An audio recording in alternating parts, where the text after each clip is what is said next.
बिस्मिल्लाहिर्रहमानिर्रहीम। अस्सलामु अलैकुम तमाम उम्मते मुसलमानों। अल्लाह रब्बुल इज़्ज़त दा इरशाद है, जदों मैं किसी दोस्त को काम लेना चाहना तो मैं दुनिया का ध्यान उस तरफ कर देना। मेरी भी एक गुजारिश है कि मस्जिद अक्सा के जोड़े साडे इमाम साहब ने, उन्होंने कुदरत ने बड़ी बुकत और अहमियत अता की है उस मैंबर पर बैठना। उन्होंने भी खुतबे जी इरशाद फरमाया कि अगर मुस्लिम उम्मा कोई इंसान उठ पाया इस्लाम की खिदमत वास्ते, नबी सल्लल्लाहु अलैहि वसल्लम की हुरमत वास्ते, उसका साथ देना बनता है।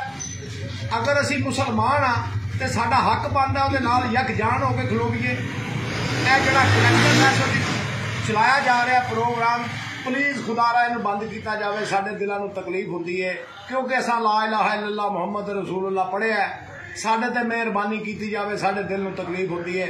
साडे नबी सल्लल्लाहु अलैहि वसल्लम की हुरमत जिहड़ा बेहुदगी करने वाला बंदा है, उन्हें वो ट्वीट करके पाकिस्तान में मुबारकों से खुशियां मना रहे हैं। असी जनाब इधर हलफ बरदारी दी तकरीरां कर रहे हैं। खुदा वास्ते करके इस मुल्क से मेहरबानी फरमा दो, इस अवाम से मेहरबानी फरमाओ। इस पूरे जिथे जिथे आलम इस्लाम में लोग बैठे ने, उन्होंने अपनी मेहरबानी करके अपने जुमले ही बदल लो। मेरी ये जाती रिक्वेस्ट है तुहाडे कि मैं भी एक पाकिस्तानी और मुसलमान। वोट किनू देना है? इंशाअल्लाह ताला जिहड़ा नबी सल्लल्लाहु अलैहि वसल्लम की हुरमत दे नाल है, असीं सारे कुंबे ने वोट नूं देना जी। मेरे तमाम दोस्तां नूं देना है, मेरा तमाम शहर उन्हें वोट देगा। ना लैके मेरा नाम इम्तियाज अहमद गोगा है, मैं बाजार बर्गर बेचना, फूड स्ट्रीट का सदर हाँ। ते वोट पाना किनू उनदा भी ना लवो। अलहमदुलिल्लाह हाजी अली असगर मंडा आउंदा है, उन्होंने वोट पावांगे। हाफिज सुलेमान साहब आउंदे ने, उन्होंने वोट पावांगे। जिहड़ा टिकट लैके आएगा जनाब उहदे नाल खड़े होवांगे। I love you. जानी माली हर तरीके का खड़े होवांगे। इमरान खान बारे की कहंदे हो? इमरान खान जिहड़ा एक लम्हा उसकी जिंदगी चाया कि हर वक्त दरूद पढ़ना शुरू हो गया। उसकी अजमत नूं सलाम है जिन्होंने मालक ने फेरिया इस्लाम की तरफ, और आलमे इस्लाम के उत्ते उन्हें इस्लाम की इज्जत इजाफा फरमाया। करने वाला अल्लाह है, लेकिन अल्लाह ने उहदे को करवाया।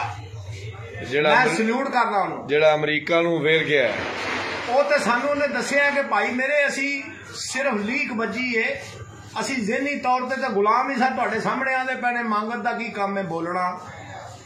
और सर असी मंगत सानू पता नहीं लगा असी किहड़े वेले लुटीजे, साडा घर किहड़े वेले लुटीजा।